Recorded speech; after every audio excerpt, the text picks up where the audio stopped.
decided this week to spend a couple of lessons on the idea of the heart. And the first one that was looked at, or that I was able to deliver live at the building, or will be delivering live at the building, will be on the idea of keeping the heart pure. And so what I thought I'd look at with this particular time period is what we find in John chapter 14, verses 1 through 11. And so what we'll go ahead and do is we'll read John 14, 1 through 11, and then we will go ahead and begin our look at what this has to teach us. Beginning in verse 1, "Let not your heart be troubled. You believe in God, believe also in me. In my Father's house are many mansions. If it were not so, I would have told you. I go to prepare a place for you. And if I go and prepare a place for you, I will come again and receive you to me, that where I am, there you may be also. And where I go, you know, and the way you know." Verse 5, Thomas said to him, "Lord, we do not know where you are going, and how can we know the way?" Jesus said to him, "I am the way, the truth, and the life. No one comes to the Father except through me. If you had known me, you would have known my Father also. And from now on, you know him and have seen him." Philip said to him, "Lord, show us the Father, and it is sufficient for us." And Jesus said to him, "Have I been with you so long, and yet you have not known me, Philip? He who has seen me has seen the Father. So how can you say, 'Show us the Father'? Do you not believe that I am in the Father, and the Father in me? The words that I speak in you I do not speak on my own authority, but the Father who dwells in me does the works. Believe me that I am in the Father, and the Father in me, or else believe me for the sake of the works themselves." And so we're going to pick up, as I mentioned, on the idea of not being troubled. And this is kind of the image that comes to mind when people are in despair or struggling, and you can see a lot of different terminology: sadness, grief, anguish, despair, heartache, mourning, misery, woe, anguish, feeling let down. I mean, there's all of these different kinds of feelings that come along with a troubled heart. And so I want to look at this from a standpoint of beginning, why would Jesus feel the need to address the disciples in this manner? What is it that may have caused them to have a troubled heart and cause for him to give this particular statement? And to do that, we can go back and we can look at some of the things that were said in the previous chapter, in the 13th chapter of John. And the first is the idea of betrayal. And the thought of a betrayal taking place might have been something that was concerning to the disciples, because in verse 21, when Jesus had said these things, he was troubled in spirit and testified, "Most assuredly I say to you, one of you will betray me." And so there may have been this troubling idea. They know the Lord. They know that he is not one that would lie to them. And so having him make this particular statement would certainly be a troubling thing within their minds. Another reason, in John chapter 13 and verse 37, we see Peter says unto him, "Lord, why can I not follow thee now?" And so there is this idea that Jesus is going away. In verse 36, John chapter 13 and verse 36 says, "Simon Peter said to him, Lord, where are you going?" And Jesus answered him, "Where I am going, you cannot follow me now, but you shall follow me afterward." Which means that there is going to be a time of separation. There's going to be a time that the disciples can't be together with Jesus. And so certainly having had that opportunity to be a witness to the things that he had done and to be a part of and see the teachings that had taken place, it would have been difficult for them to begin to think about the idea of being separated from him. And then the last thing that we'll give as an example from the 13th chapter of the book of John is the prediction that Peter will deny Jesus. In John chapter 13, in verses 37 and 38, it says, Peter said to him, Lord, why can I not follow you now? I will lay down my life for your sake. And Jesus answered him, will you lay down your life for my sake? Most assuredly I say to you, the rooster shall not crow till you have denied me 3 times.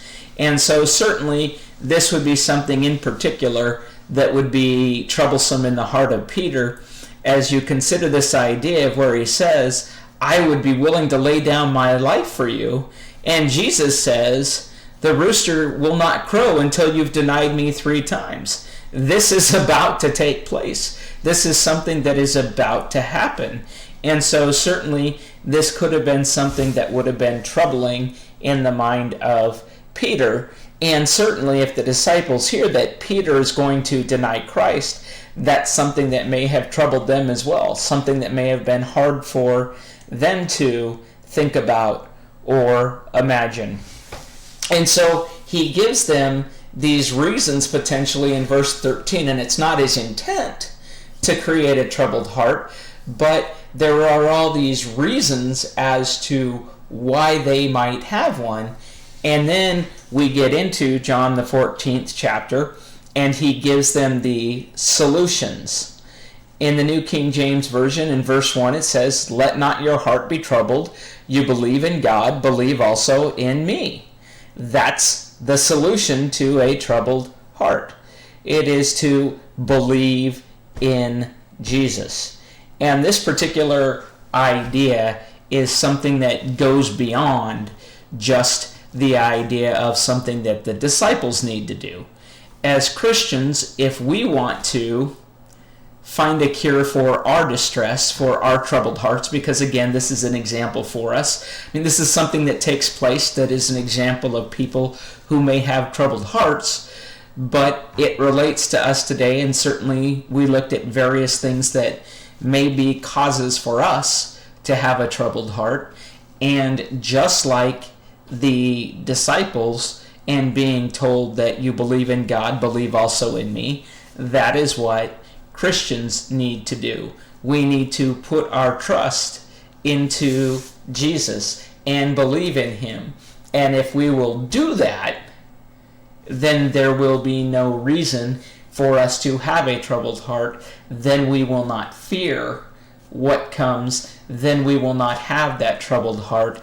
If we trust in Jesus, we will find a sense of peace that goes beyond that. And then there are reasons why we should believe in him, and there are reasons why we should trust him. And the first idea that I used as far as the term that I chose was the term integrity, that Jesus was a man of integrity. And as we go through, it's going to list for us in these verses the reason why we should trust him. The 11 verses that we've just gone through go through this process of explaining to us the solution, and that we should not have a troubled heart because we can trust him, and that the disciples should not have had troubled hearts. Picking up at verse 2, he says, in my Father's house are many mansions. If it were not so, I would have told you. I go to prepare a place for you. And so this idea, if this isn't true, then you don't have any reason to believe in me. You don't have any reason not to feel that you should have a troubled heart. He's saying you don't need to have a troubled heart because I'm going to prepare a place for you. You don't need to worry about it. Trust in me. This is what I mentioned earlier, the idea that the reason their heart may be troubled is because he said some things that would have been concerning, and they know that he would not lie. that he is a man of integrity. And so this idea he's saying here is that, trust me, I'm a man of integrity. I'm going to prepare a place for you. And if it were not so, I would have told you. Again, looking at verse 2. If it were not so, I would have told you. So if this isn't the truth, if there aren't many mansions, if there aren't many places in the Father's kingdom that are being prepared for, something being prepared for us, he never would have said so.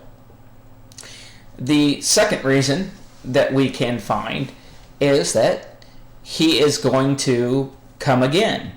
And we understand that as Christians today, and there are various passages that speak to this idea.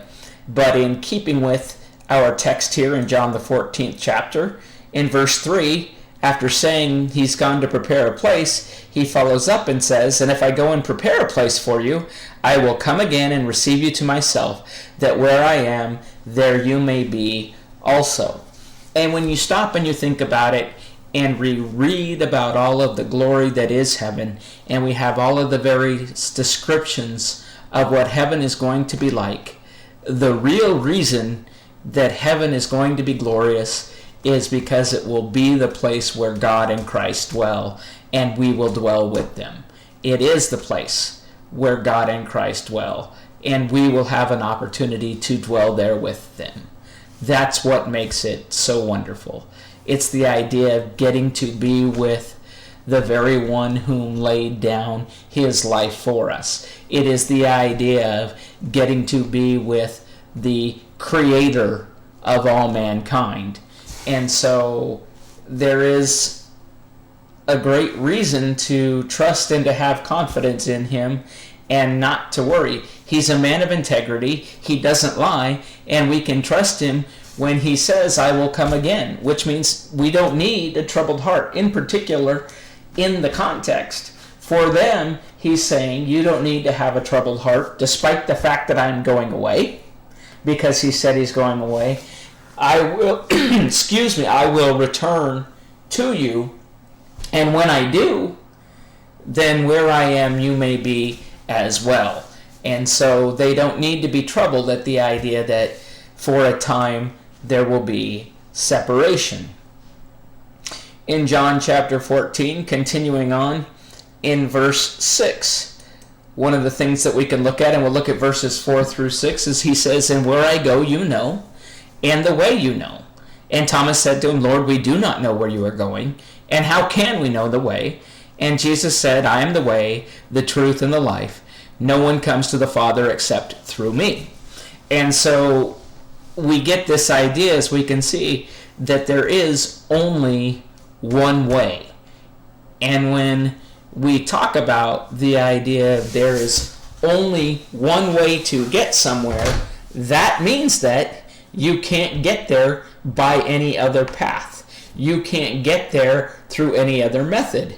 So if we were to look at it from the idea of when we think of traveling somewhere, if there's only one way to get from point A to point B, and people go 2 or 3 different ways, no matter how hard they try, if they're not going that one way, they're never going to reach the goal of where they want to be. And so this idea of there being only one way, and it's through Jesus. And so we also recognize then that in this fact, that if it is through Jesus, that you're not going to get there through any other religious leader. You're not going to get there through Buddha. You're not going to get there through Joseph Smith. You're not going to get to heaven by going through the path of your parents or a family member or a friend. The only way that you're going to get to heaven is through Jesus Christ. And that's how you will make it to where the Father is. He also makes the statement, I am the truth. And we've been looking at, and we talked about, again, integrity. Jesus Christ himself cannot lie. What he says is truth. He is the truth, and it is through him, and if he is truth, it is through his truth that we will get to the Father. And then he makes the statement or the idea, if you've seen me, you've seen the Father. So here's another reason to trust him. We're going to look at verses 7 through 11 here, and they may be a little bit hard to see, but we're going to then go through and pull some points out on our next slide, and then we will close out the lesson for you. But picking up at verse 7 again, it says, "If you had known me, you would have known my Father also, and from now on you know him and have seen him." And Philip said to him, "Lord, show us the Father, and it is sufficient for us." So he's saying, you've seen him. And Philip's saying, show us. And so Jesus says to him, "Have I been with you so long, and yet you have not known me, Philip? He who has seen me has seen the Father. So how can you say, show us the Father? Do you not believe that I am in the Father, and the Father in me? The words that I speak to you, I do not speak on my own authority, but the Father who dwells in me does the works. Believe me that I am in the Father, and the Father in me, or else believe me for the sake of the works themselves. So believe me based on what you've seen. If you don't believe me based on my words, believe me based on the works that I have done, and it will also involve the works that he will do." And so the point that he's making, and the final reason that we're going to look at in our text as to why we should trust him, is that seeing Jesus and recognizing whom Jesus is shows us who and causes us to recognize who God the Father is. And so here are the key points that we can lay out from verses 7 through 11 in the statements that he says to point this out. He says, "If you had known me, you would have known my Father also." So again, there is this connection to knowing Jesus means knowing God. Seeing Jesus means seeing God. And so he says, from now on, you know him and you have seen him. Have they seen God with their eyes? They've seen Christ with their eyes. And so they have seen God because they have seen God in Jesus. And he says, "He who has seen me has seen the Father. Do you not believe that I am in the Father, and the Father in me? The Father who dwells in me does the works." And so all of this idea of the reason that we can trust Jesus is because Jesus is a part of the Godhead. Jesus is a part of God. He says, "Believe me that I am in the Father, and the Father is in me." And because of this, the things that he does and the things that he says are the things that he does and the things that he says, because of the fact that the Father is in him and he is in the Father. And so the conclusion, once again, to the whole matter is to remind ourselves to let not your heart be troubled. You believe in God, believe also in me. There's no reason to worry. There's no reason to fret. There's no reason to be afraid, no matter what this world throws at us. And in this past year, it's thrown a lot. And in this year, there'll be more to come. But if we take the time to believe in God, we need not have a troubled heart, and we need not worry. Take the time to not just believe in God, but to believe in Jesus Christ, his Son, and the words that he has said. Thank you.